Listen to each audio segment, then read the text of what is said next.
सभी गुरु भाई गुरु बहन विभिन्न जगहों से आए हैं। आप जानते हैं कि जब भी कोई महोत्सव का आयोजन करते हैं शिव के शिष्य, तो उसका नाम होता है शिव गुरु महोत्सव। और उसमें शामिल होने वाले सभी शिव के शिष्य होते हैं।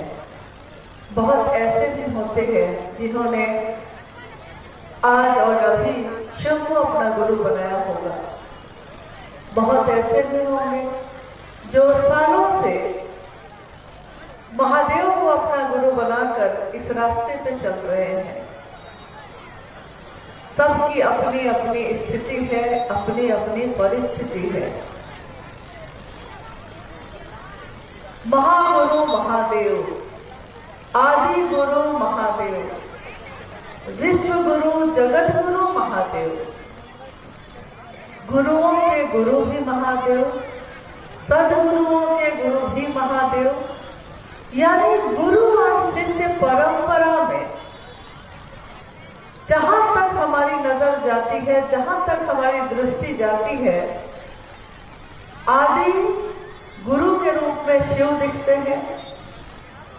और भारत का जो साहित्य है, आध्यात्मिक साहित्य है, उसमें गुरु और शिष्य परंपरा में प्रथम गुरु शिव को कहा गया है और प्रथम शिष्य मां भवानी को स्वयं कहा गया है। यानी शिव की इच्छा, शिव की शक्ति, शिव की इच्छा जो है उसी को शक्ति कहा गया। और मां भवानी उस शक्ति का अक्षर स्रोत, उनको कहा गया कि वो प्रथम शिष्य हैं। और जितने भी तंत्र पे आधारित या अध्यात्म पे आधारित ग्रंथ किताबें हैं, उन सब में इसी बात का जिक्र है कि वो मूलतः महादेव और भगवती के संवाद पर ही आधारित है, जिसका जिक्र साहब श्री ने अब तक किया कि मां भगवती कहती है महादेव से, ओ महादेव, हे महादेव, तत्व क्या है? और महादेव कहते हैं भगवती को कि तंत्र और कुछ भी नहीं है प्रेम और समर्पण के सिवा। प्रेम, समर्पण, ये सब सुंदर कितने लगते हैं, लेकिन इसके भाव में जाना, इसकी स्थिति में जाना बहुत कठिन है। इतना कठिन है कि हम भी विचार करते हैं, हम भी इच्छा करते हैं, लेकिन हमारी इच्छा में बल नहीं और महादेव की इच्छा में इतना बल है कि सृष्टि बनती है, रहती है और टूट जाती है। इंसान भी इच्छा करता है, लेकिन इंसान की इच्छा एक ऐसी इच्छा है कि एक इच्छा किया, उस इच्छा की पूर्ति हुई, तुरंत दूसरी इच्छा खड़ी हो गई। एक विचार आया, उस विचार पे अभी खड़े हुए ही थे कि दूसरा विचार भी आ गया। यानी इंसान की इच्छा की पूर्ति तो होती है, लेकिन उसकी पूर्ति होने के बाद उसका मन शांत नहीं होता, मन आनंदित नहीं होता। नतीजा ये होता है कि जैसे हमने कभी पढ़ा है या सुना है कि एक राक्षस हुआ करता था, रक्त बीज।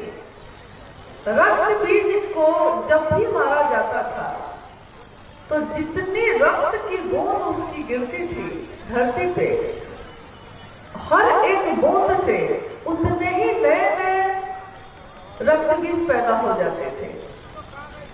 साहब ने इंसान की इच्छा की तुलना भी उसी से की।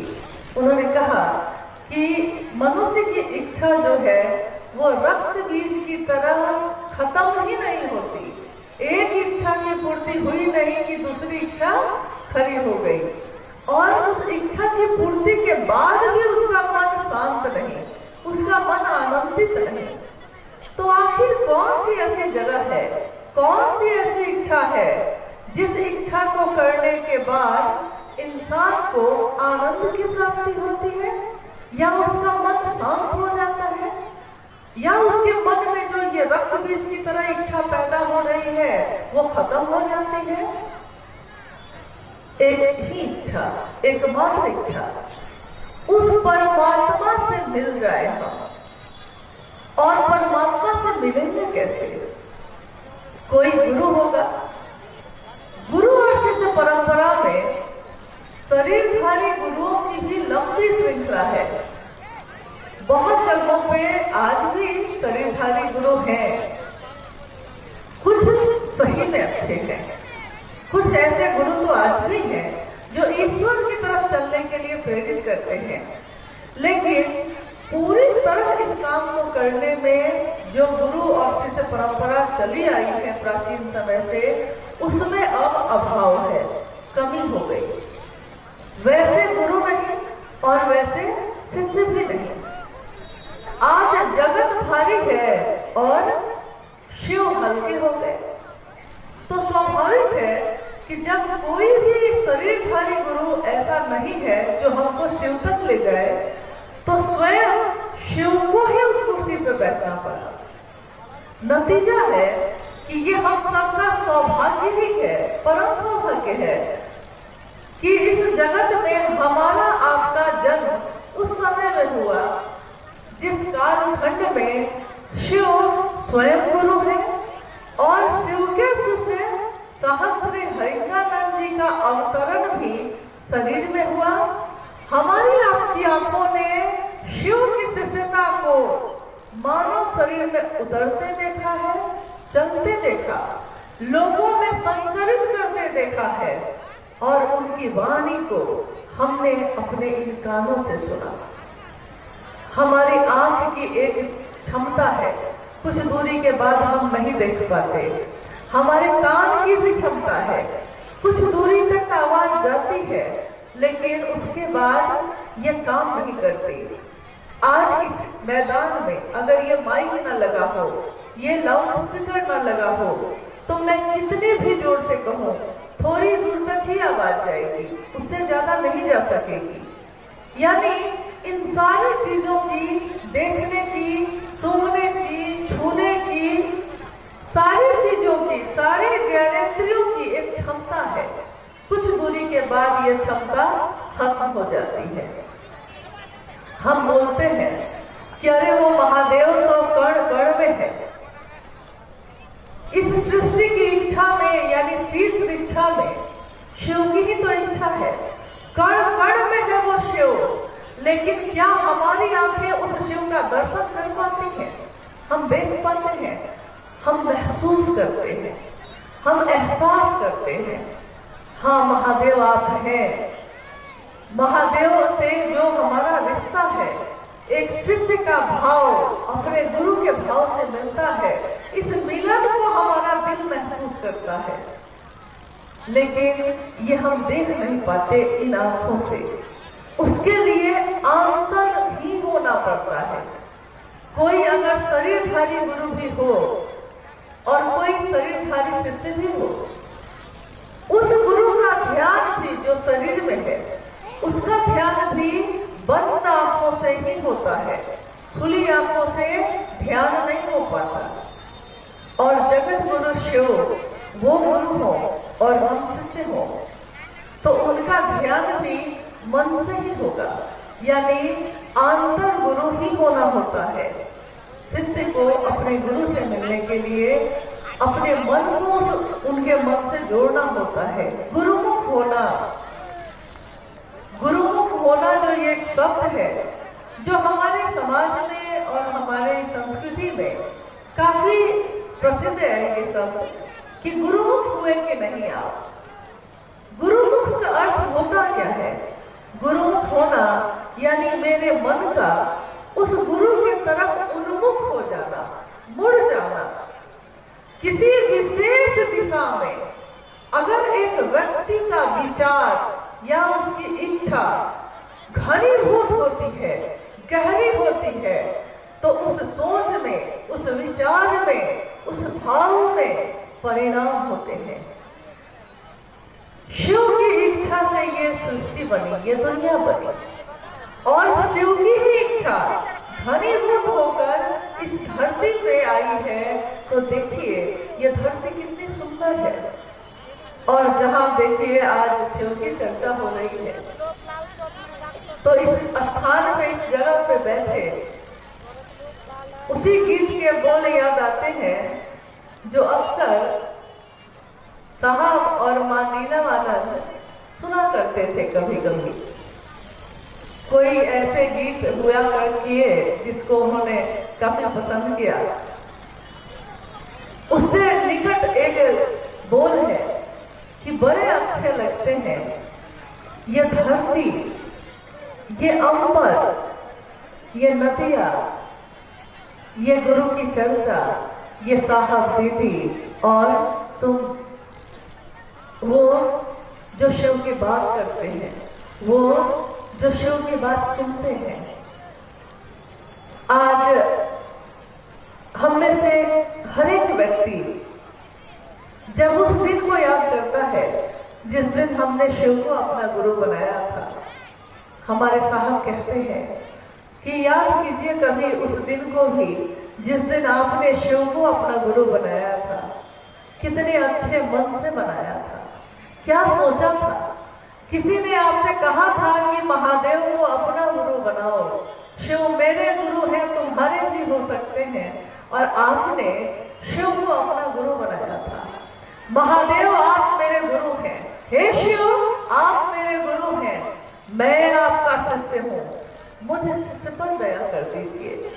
कभी आपके मन से ये पुकार उठी थी, आपने साहब और दीदी का साथ लिया था और महादेव की तरफ चलने का वादा किया था। मन जिसका गमन करना स्वभाव है, चलना जिसका स्वभाव है, कभी भी रुकता नहीं और सबसे तीव्रगामी है, यानी सबसे तेज चलता है। वो मन जब शिव के गुरु स्वरूप से जुड़ता है और उसके मन में शिष्य भाव जगता है, प्रकट होता है, तो उसका मन शिवगामी होता है, यानी शिव की तरफ गमन करता है। और जब शिव की तरफ गमन करता है तो आदमी का स्वभाव है कि वो जिसके बारे में बात करता है, जितनी बात करता है, उसका मन भी उसी की तरफ होने लगता है। संकीर्ण की बात करने वाले का मन भी संकीर्ण हो जाता है। विराट की बात करने वाले का मन भी विराट होता है, और शिव की बात करने वाले का मन भी शिव होता है, शिव से कम नहीं होता। क्योंकि हम जिसकी बात करते हैं हमारा मन उसी से भर जाता है। जो शिव की बात करता है, शिव के लिए करता है। आपने कभी भी उस गुरु भाई को या उस गुरु बहन को बैठकर किसी की समीक्षा करते नहीं सुना होगा। आपने कभी नहीं सुना होगा कि जो शिव के लिए चल रहा हो वो बैठकर ये बात कर रहा हो कि कौन अच्छा कर रहा है, कौन गलत, कौन शिव का शिष्य हुआ है और कौन नहीं हुआ। ये उसका विषय ही नहीं है। जिसने खुद में शिव को अपना मानने का जो वादा किया है, उस वादे पे वो चल रहा है, और उसकी एकमात्र मंशा यही होती है कि दुनिया भी उस रास्ते पे चले जो शिव ने चाहा, जो साहब और दीदी ने चाहा। और उन्होंने क्या चाहा? उन्होंने इसके सिवा कुछ भी नहीं चाहा कि तुम नहीं तो कोई नहीं। अभी भाई आलोक जी एक भजन गा रहे थे, गुरुदेव एक तुम ही हो, मुझे शिष्य का सहारा। जब से मैं शिव का शिष्य हुई, इस गीत को मैंने कितनी बार सुना। उस समय तो अक्सर शिव चर्चाओं में यही गीत बजा करते थे, हे महादेव मैं अधम हूँ खला ज्ञानी, तेरी महिमा मैंने न जानी, छारी चरण कित जाऊं तिहारे। और ये भजन भी जो अभी बज रहा था, जो वो गा रहे थे, इस भजन की एक एक पंक्ति, एक एक इसके बोल शिष्य की कृतज्ञता से भरे हुए हैं। शिष्य जब कृतज्ञ होगा, झुकेगा अपने महादेव के लिए, तो वो क्या बोलेगा? तेरी चर्चा कर सकूं मैं, या तुझसे दया मांग सकूं, या तुझको नमन कर सकूं, तुझको नमन कर सकूं, इस योग्य मैं नहीं हूं। तेरी चर्चा कर सकूं, इसकी बिसात नहीं है मेरी, क्योंकि शिव का शिष्य समझता है कि महादेव की ताकत काम कर रही है। गुरु का आदेश ही सामर्थ्य लाता है। निर्बल साधक, निर्बल शिष्य, जिसकी बोली कोई नहीं सुनता, जब वो शिव से दया मांगकर शिव की बात करता है तो दुनिया उसकी बात सुनती है। वो उस व्यक्ति को नहीं सुनती, वो उस व्यक्ति के द्वारा बोले जा रहे शिव की महिमा का गान सुनती है। शिव गुरु होकर कैसे उतरते हैं धरती पे, कैसे दिल और प्राण में छा जाते हैं, और शिष्य कैसे शिव भाव में भर के इस रास्ते पे गमन करता है, वो उसको सुनता है। तो तेरी चर्चा कर सके हम, इतनी विशाल हमारी नहीं है, लेकिन इस मंच पे जो गुरु का मंच है, न कोई यहाँ विद्वान है, न कोई यहाँ गुरु है, न कोई यहाँ वरिष्ठ है, न कोई यहाँ पुराना है। अगर कोई पुराना है, अति प्राचीन कोई है, शिव स्वयं है। एक तरफ वो शिव अति प्राचीन है और एक तरफ वो शिव नित्य नवीन है। अभी अभी सब हो जाता, अभी अभी जिसका जन्म हुआ है, यानी हर वो पल जो शिव भाव से भरा है हमारे जीवन में नित्य है, नवीन है, सुंदर है। शिव सत्य है, शिव सुंदर है। और ये सोच, ये विचार जो साहब हरिंद्रानंद जी के माध्यम से इस धरती पे उतरा, इस सोच में ताकत है, इस विचार में ताकत है, इस सोच पे चलने वाले में वही ताकत है, इस विचार को आगे लोगों तक बढ़ाने में भी वही ताकत है जो साहब ने सबको दिया। जिस तरह शिव ने कभी भेद नहीं किया, महादेव ने कभी भेद नहीं किया कि कौन अपना है और कौन पराया है, उसी तरह शिव के शिष्य साहब हरिंद्रानंद जी ने भी कभी ये भेद नहीं किया। जिसने शिव की बात की, जिसने शिव के कार्य में अपना योगदान दिया, अपनी सहभागिता दी, साहब हरिंद्रानंद जी ने उसके गहरे अंधेरे में परी चेतना को हाथ बढ़ाकर खींचा है गुरु की रोशनी में। आज हमारे मन रोशन है शिव से, शिव के उजाले से। जब जब इस धरती पे मन में उजियारा छाता है, मन उजियारा जब जब छाए, जग उजियारा होए, देखो इस उजले दर्पण पे धूल न जमने पाए।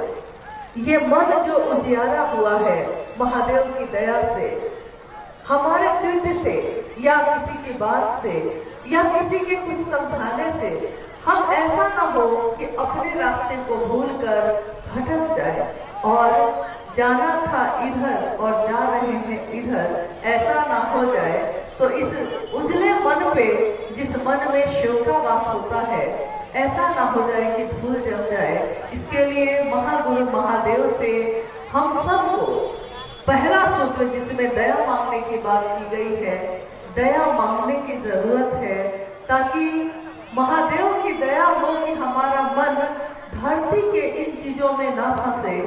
जब शिव की चर्चा करने जाइए तो लोग मिलते हैं, बहुत सारी चीजें मिलती हैं, ऐसा ना हो कि मन उसमें फंस जाए। महादेव आपको प्रणाम हो सके, महादेव आपकी दया की बारिश हो जाए, इसके सिवा एक शिष्य के जीवन में और कोई चाहत नहीं, कोई इच्छा नहीं। और जब शिव से मिलने की इच्छा जागृत होती है तो उसके मन में जो धरती के लिए आकर्षण है वो न्यून होता है, कम होता जाता है, महादेव का आकर्षण बढ़ता जाता है। गुरु शब्द की एक परिभाषा है, गुरु शब्द की एक व्याख्या है, जो धरती के लोगों ने जिसकी व्याख्या की, धरती पे प्राचीन समय से गुरु शब्द की व्याख्या है कि वो जो अंधेरे में पड़ी चेतना को रोशनी में ले जाए, उजाले में ले जाए। यानी उस चेतना को जो अंधेरे में भटक रही है उसको उजाले में ले आने वाले को गुरु कहते हैं। साहब हरिंदरानंद जी ने कहा कि गुरु शब्द की एक व्याख्या और है। गुरु वो जो मन पे भारी हो। गुरु यानी जिससे गुरुत्वाकर्षण बना, यानी भारी चुंबक की तरह जो खींचता है आपको। अगर धरती में गुरुत्वाकर्षण ना हो तो हम चल भी नहीं सकते। आकाश में जो जाते हैं अंतरिक्ष में वो चलने की कोशिश करते हैं, लेकिन वहां गुरुत्वाकर्षण काम नहीं करता तो वो उड़ते रह जाते हैं। धरती पे जैसे चलते हैं वैसे नहीं चल पाते। इसके लिए कि धरती हमें अपने चुंबक में खींचती है तो हम चल पाते हैं। आध्यात्म भी एक रास्ता है।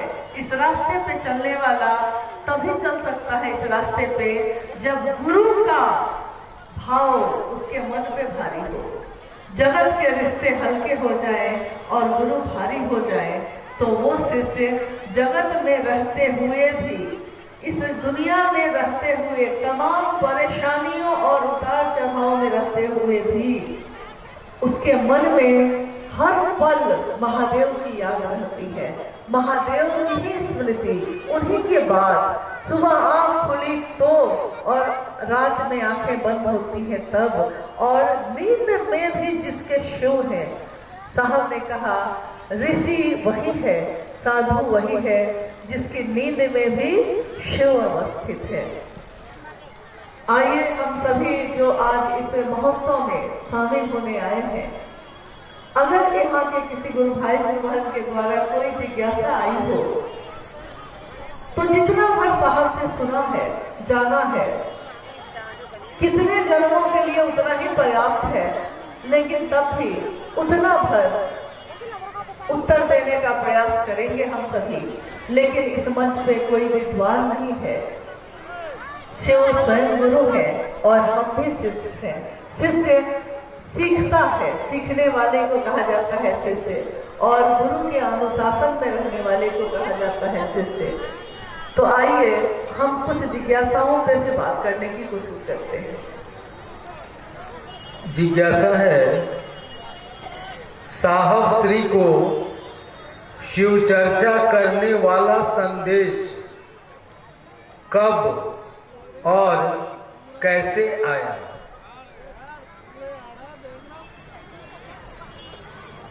साहब को शिव चर्चा करने वाला संदेश, तो पहले तो हम इसको थोड़ा सुधार कर रहे हैं।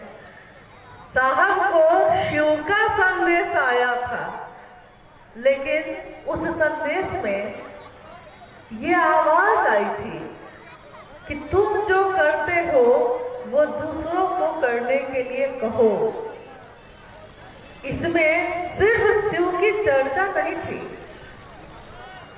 इसमें, इस संदेश में पूरी तरह शिव की तरफ चलने का रास्ता दिखाने की बात कही गई।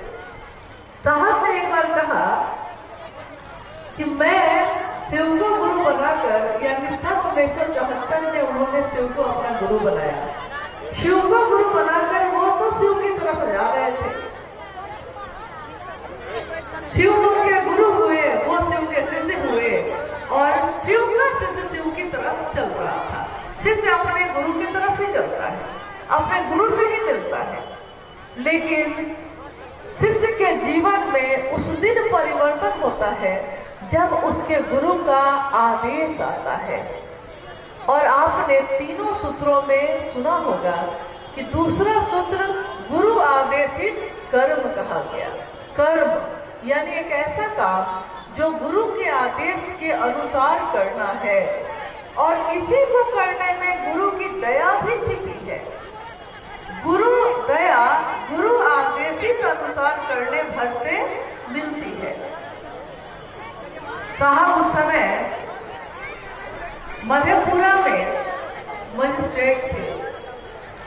सन 1982 से उन्होंने शिव की चर्चा कमरे के बाहर करनी शुरू कर दी, और 1986 में जब वो बेगूसराय आए पटना जाने के क्रम में, तो जिस रात्रि वो रुके वहां, उसी की सुबह अमृत वेला यानी सूर्योदय होने वाला था। सूर्योदय हुआ भी नहीं था, और जिस अहाते में वो बैठे थे, उस अहाते में बैठे हुए उनके मन ने उस आवाज को सुना, जिस आवाज के साथ इनकी कुछ देर बातचीत होती रही। आवाज ने कहा कि तुम क्या करते हो? हम में से किसी से अगर कोई पूछता है कि आप क्या करते हैं, तो आपका उत्तर होता है इस लौकिक जीवन में जो काम आप करते हैं, आप उसी का उत्तर देते हैं। यानी अगर आपसे कोई पूछे कि आप क्या करते हैं, तो आप क्या बोलते हैं?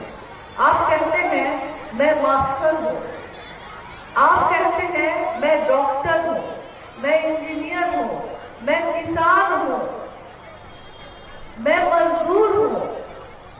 और जिस दिन ये आवाज आई थी, जिस आवाज ने पूछा था साहब से, उस दिन साहब डिप्टी कलेक्टर थे। लेकिन जब आकाशवाणी हुई और आवाज ने पूछा कि तुम क्या करते हो, तो साहब कहते हैं कि मेरे मुख से यही उत्तर निकला, अनायास अपने आप ये उत्तर निकला कि मैं सेवका से बनाता हूं। देखिए, ये उत्तर ही ये परिभाषित करता है कि उनके मन पे भारी कौन था उस समय।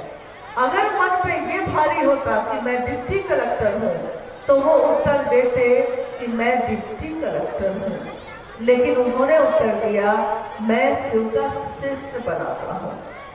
और उसी बातचीत में अंत में ये कहा गया कि जो तुम करते हो वो दूसरों को करने के लिए कहो। साहब हरितानंद जी ने क्या किया था?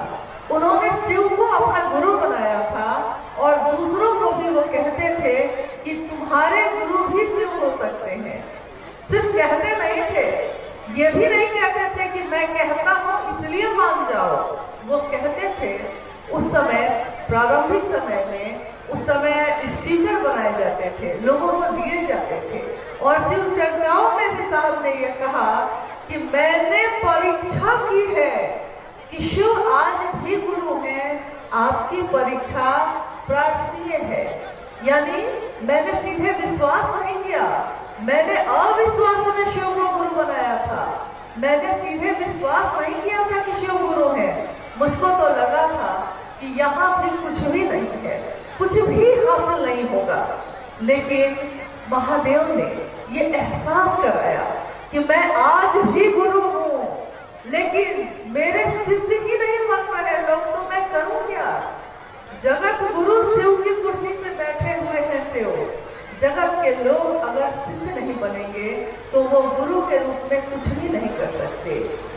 ईश्वर के रूप में वो समदर्शी हैं, सबको समान रूप से देखते हैं, और जो मनोकामना की पूर्ति के लिए उनके पास जाता है शिव, उसकी मनोकामना पूरी करते हैं। ईश्वर के रूप में वो विवेकपूर्ण मनोकामना की पूर्ति करते हैं। क्या करते हैं?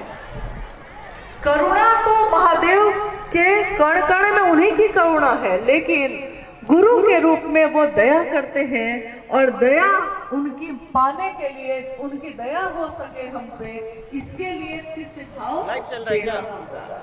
कौन सा चैनल पे? शिष्य भाव मतलब क्या?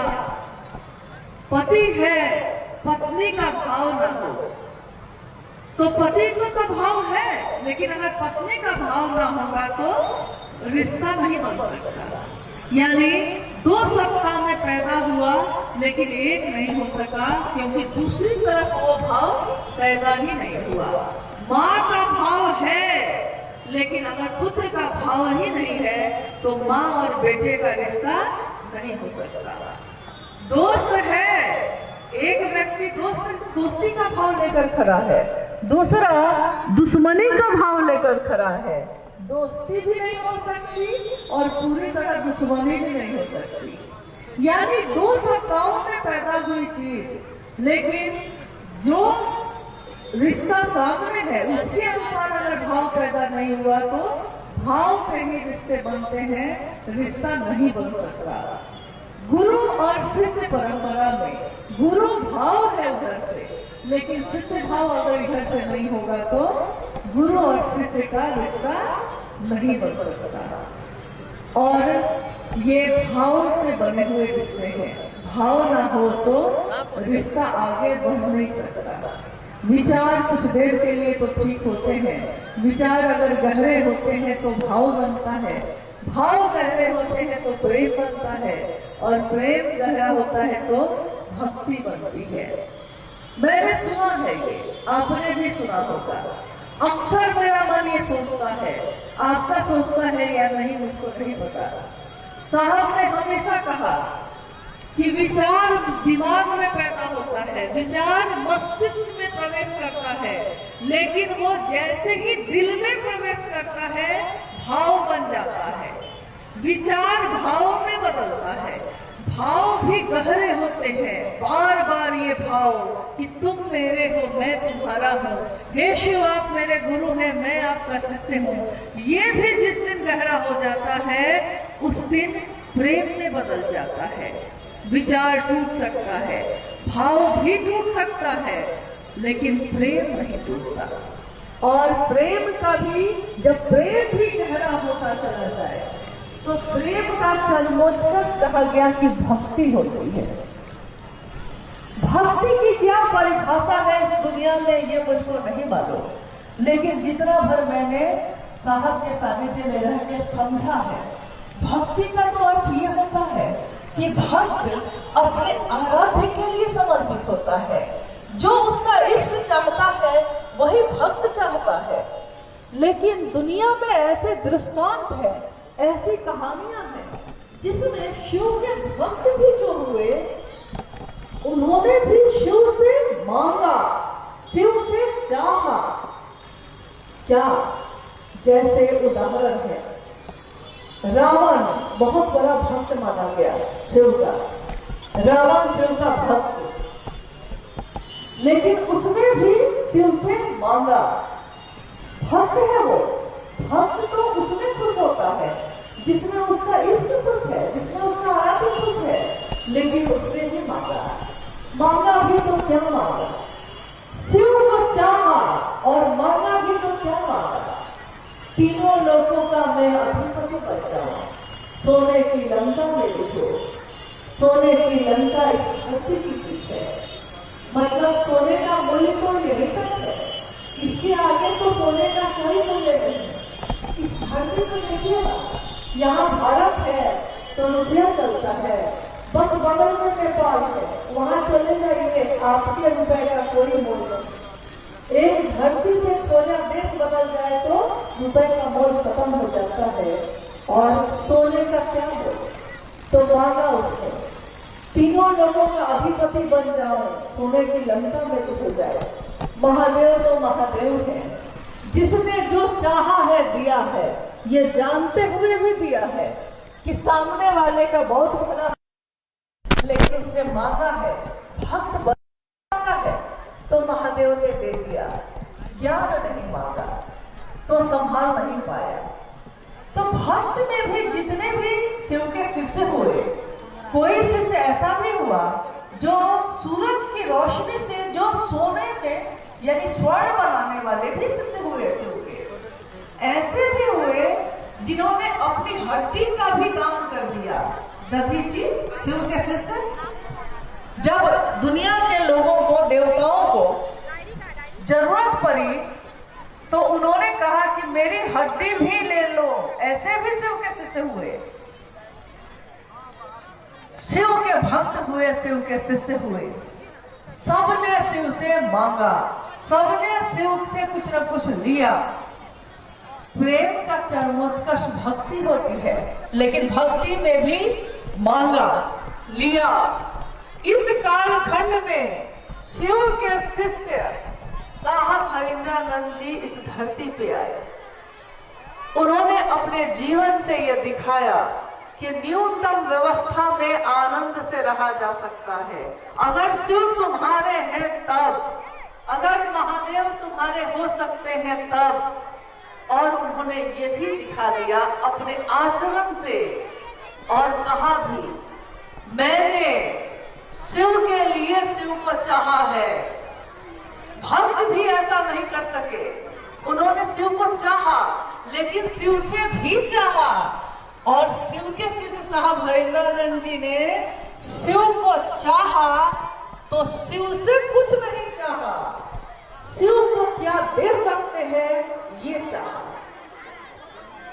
तो मुझको लगता है कि एक दिन धरती इसकी व्याख्या भी करेगी कि जब भक्ति का भी चरमोत्कर्ष होगा, जब भक्ति भी गहरी होती है, तो उसका नाम क्या होता है, उसको किस नाम से पुकारेंगे इस धरती के लोग। जिसने शिव के लिए शिव को चाहा, जिसने धरती के लोगों को शिव का दान दिया है, शिव शिष्यता बांटी है, उन्मुक्त मन से बांटी है। ये चाह है कि हर जीव शिव हो जाए, ये चाह है कि मेरे कलेजे का टुकड़ा है वो जो शिव का नाम लेता है। जब भक्ति का भी चरमोत्कर्ष होगा तो उसका नाम होता है शिव का शिष्य हरिंद्रानंद। इसके सिवा भक्ति का चरमोत्कर्ष इस धरती ने कभी नहीं देखा, अभी तक तो नहीं देखा था। आगे दुनिया देखेगी या नहीं ये मुझको नहीं पता। तो जो उन्होंने चाहा है, हम सभी शिव के शिष्य वो करने की कोशिश करें। हम ये नहीं करें कि हम क्या चाहते हैं, आप क्या चाहते हैं। जो उन्होंने चाहा, शिव ने जो चाहा, साहब ने वो चाहा। हमने साहब को देखा शिव शिष्य के रूप में, तो हम वो चाहें जो उन्होंने चाहा। और उन्होंने ये कहा कि हम शिव की तरफ जाए, शिव के पास जाए, शिवगामी हो जाए। बस इतना ही जो गुरु का आदेश मिला है उनको, उसमें ये बात नहीं थी कि शिव की चर्चा हो, लेकिन साहब ने कहा कि शिव की कथा का प्रचलन है, शिव की चर्चा का नहीं। आज तक प्राचीन इतिहास उठाइए तब से, चाहे वो सिंधु घाटी सभ्यता हो और चाहे ये 2024 का ये समय, आज तक में कहीं भी शिव की कथा का तो प्रचलन रहा है, लेकिन शिव चर्चा का इस शब्द का प्रयोग पहली बार शिव की शिष्यता में ही हुआ और साहब और दीदी के माध्यम से ही हुआ। दया मांगनी है, आज तक कृपा शब्द का प्रयोग होता था, दया मांगनी है, ये शब्द सिर्फ शिव की शिष्यता में ही ये प्रयोग किया गया। और मन मेरा नमन करेगा, किसी भी चीज से कर सकते हैं आप, जो आपको है वो आपके पास है। आप नमः शिवाय से कर सकते हैं तो करिए, नमः शिवाय से भी नहीं कर सकते तो जो समझ में आता है प्रणाम करने की जैसी विधा वैसा करिए। लेकिन परिणाम तभी होंगे जब हम शिव के शिष्य साहब हरिंद्रानंद जी के अनुसार शिव शिष्यता में चलेंगे, अपने अपने अनुसार चलेंगे तो परिणाम नहीं मिलने वाला है। न मेरे अनुसार चलने की जरूरत है, ना किसी और के अनुसार चलने की जरूरत है। जरूरत बस इतनी है, जिसने शिव को जमी पे उतारा वो हरिंदर है हमारा, आपका, सबका, जिसने शिव को जमी पे उतारा और उनके अनुसार हम चले।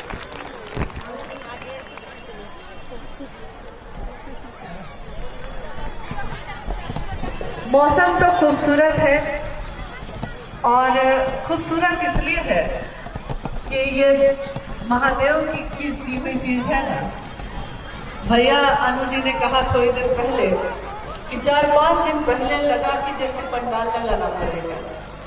तो यहाँ से गुरु भाई जो कन्हैया जी हैं, उन्होंने जब फोन पे ये कहा, देखिए मैंने अभी ये कहा आपको, ताकत ना हम में है ना आप में, ताकत उसमें है जिसके आदेश पे हम आप चलते हैं और उन्हीं की ताकत काम करती है। तो उस दिन धूप इतनी तेज थी कि बैठ नहीं पा रहे थे। आज सुबह से कुहासा ऐसा हो गया कि चल नहीं पा रहे थे, लेकिन तब भी शिव कैसे से नदी के किनारे भी रास्ता बना लेते हैं, अपनी जगह बना लेते हैं। शिव का साथ हो तो नदी का किनारा भी अपना हो जाता है, जंगल भी अपने हो जाते हैं और पहाड़ और आकाश भी अपने हो जाते हैं। तेरा साथ है तो मुझे क्या कमी है, मुझे झोंपड़ी भी महक लग रही है। ये धरती देखिए, किसने सोचा होगा कि इस धरती पे शिव के शिष्य आएंगे, शिव की बात होगी, शिव की चर्चा होगी। एक अंतिम जिज्ञासा है। जिज्ञासाएं तो बहुत हैं, लेकिन एक अंतिम जिज्ञासा, शरीरधारी गुरु और शिव गुरु में क्या अंतर है? शिव शिष्य बनने के लिए क्या मांस मछली जो खाते हैं वो भी शिव के शिष्य हो सकते हैं क्या?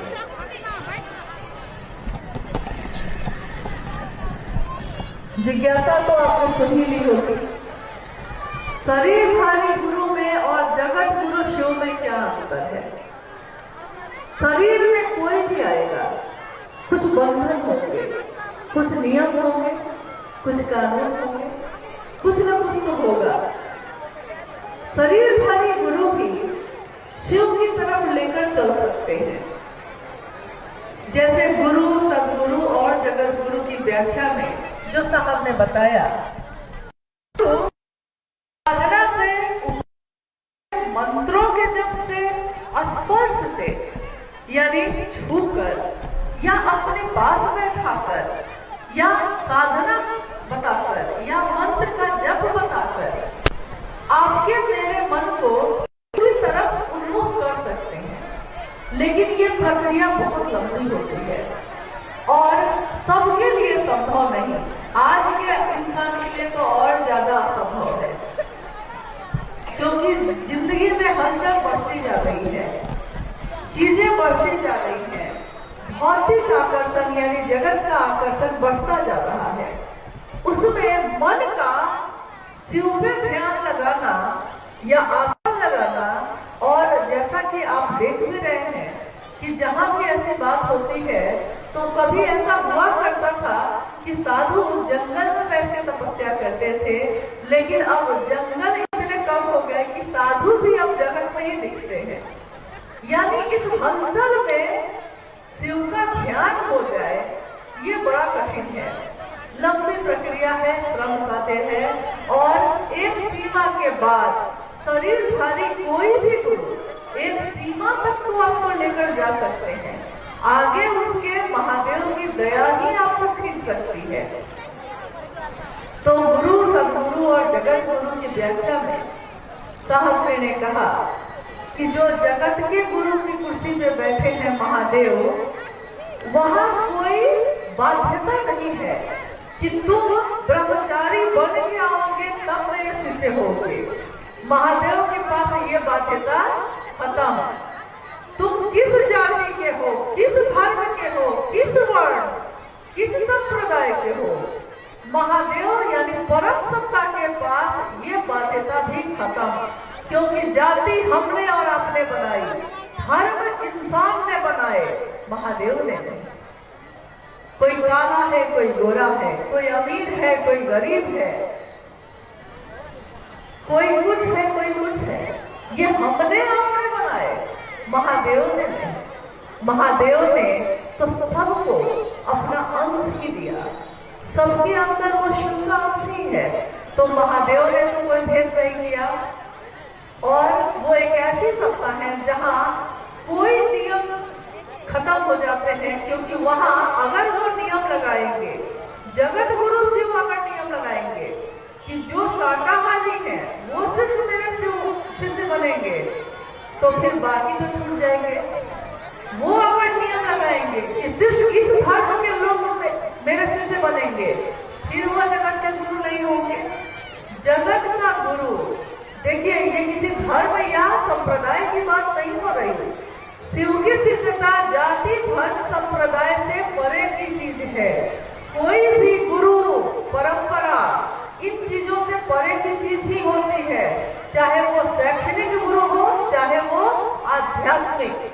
शैक्षणिक गुरु भी, यानी स्कूल में पढ़ाने वाला गुरु भी अगर गुरु है तो वहां अपने बच्चे को भेजते समय हम ये नहीं सोचते कि वो किस जाति का है, किस धर्म का है। वहां गुरु है और शिष्य है, विद्यार्थी है। तो सिर्फ ज्ञान देना और ज्ञान लेना, यानी जब शैक्षणिक संस्थानों में जाने में, स्कूल में जाने पे बाध्यता खत्म हो जाती है, तो आध्यात्म की धरती पे जगत गुरु शिव के रास्ते पे जो चलेगा वहां कौन सी बाध्यता काम करेगी। एकमात्र परम सत्ता वो ऐसी है जहां राक्षस भी उसके अपने हैं, देवता भी उसके अपने हैं, जहां इंसान भी उसके अपने, नर लोक, नाग लोक और देवलोक, तीनों लोक जो इस धरती पे कहे गए वो सब के सब एक समान रूप में किसके अपने हैं, तो शिव के हैं। हम कथाओं में सुनते हैं, हमने सुना है अपने पूर्वजों से, या हमने जो दृष्टांत देखे हैं, सब में यही परिलक्षित होता है कि कालकूट विष भी जिसने पी लिया दूसरों के लिए, दूसरों के हित का जब उठ गया त्रिशूल भी, यानी दूसरों के हित के लिए जब उन्होंने त्रिशूल तक उठा लिए हैं, तो महादेव कैसे हैं इसकी कल्पना तो हम आप कर सकते हैं, लेकिन जान नहीं सकते। न उनके तत्व को जान सकते हैं, तो तत्व न जानाते। आपका तत्व क्या है हम नहीं जानते। कीदृश्योऽसि महेश्वर, हे महेश्वर, ईश्वरों के भी ईश्वर, महेश्वर आपका तत्व क्या है हम नहीं जानते। यादृश्योऽसि महादेव, हे महादेव, देवों के देव महादेव, आप जो हैं, जैसे हैं, आपको हम सबों का प्रणाम है, क्योंकि आप ही एक है जो सबको गले से लगाते हैं, चाहे वो अमृत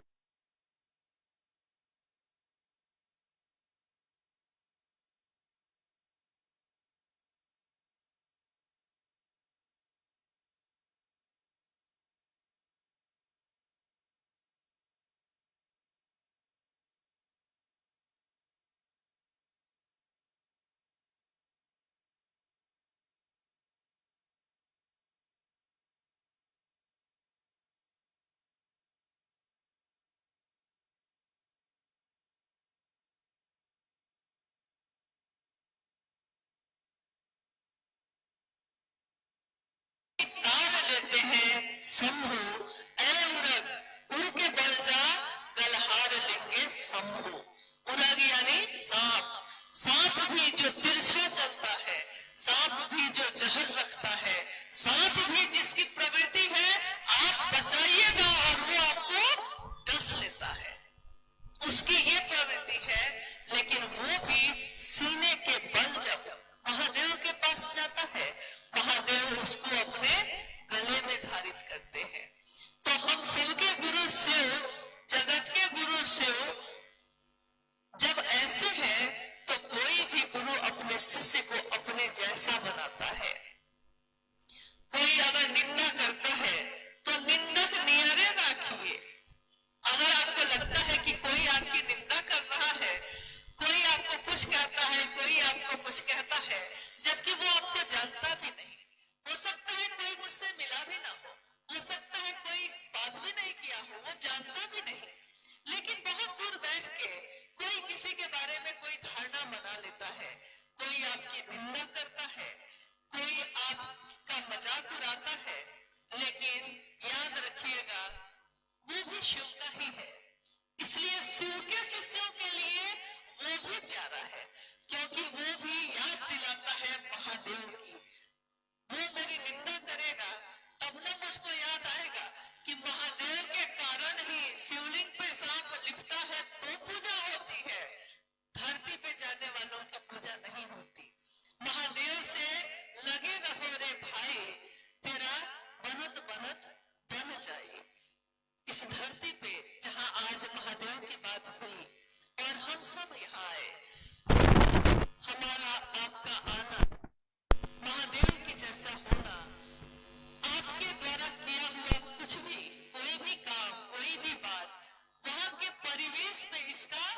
असर होता है, परिवेश पे, यानी आप जो सोचते हैं उसका असर है, आप जो बोलते हैं उसका असर है।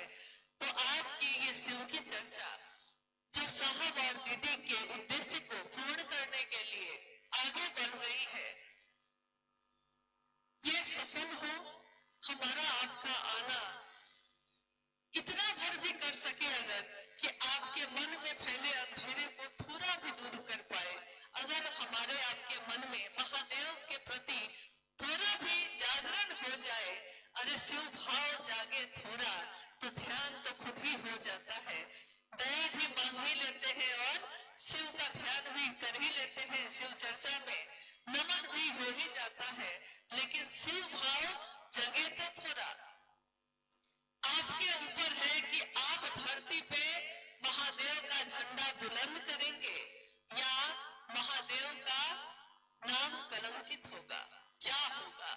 शिव के शिष्यों के कंधों पे आज ये जिम्मेदारी है कि अपने गुरु शिव की बात दूसरों तक हम कैसे पहुंचाते हैं, क्योंकि आपके मन, वचन और कर्म को देखकर दुनिया शिव को अपना बनाती है।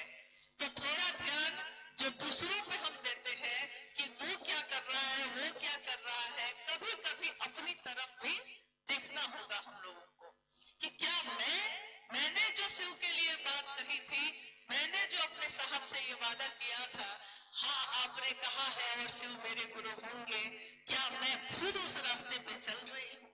अगर हाँ तो महादेव को माना है आपने, अपने सर को ऊंचा करिए और निसंकोच विभ्रांत होकर इस धरती पे किसी से भी महादेव की बात कहिए, ले ले भभूत भाव की माथा उछाल कर, ये भाव की शिष्य भाव जो हमारा आपका है उसमें गुरु भाव जो आ रहा है उसको अपने माथे को उछाल कर इस भभूत को अपने माथे पे लगा लीजिए और ये मत सोचिए कि क्या खता होगी, क्या अच्छा होगा, खतावार होंगे सबको, अगर खतावार कोई होंगे तो वो शंभु होंगे, अगर अच्छा होगा वो भी शंभु होंगे, क्योंकि हमारे आपके द्वारा किया हुआ कोई भी काम वो शिव का ही जाना जाएगा।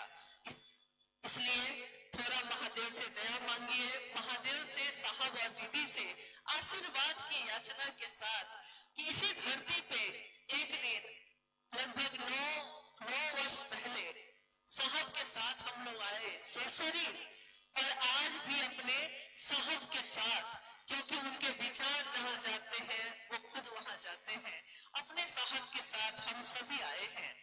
मेरे साहब और दीदी की उपस्थिति है, महादेव की उपस्थिति है, तो महादेव हम सब पे दया करें ताकि हम सबका जीवन शिवमय हो, सुखमय हो। शिव के लिए, शिव को चाहे हम शिव को लेकर आए तो ठीक, नहीं तो शिव को लेकर जाए।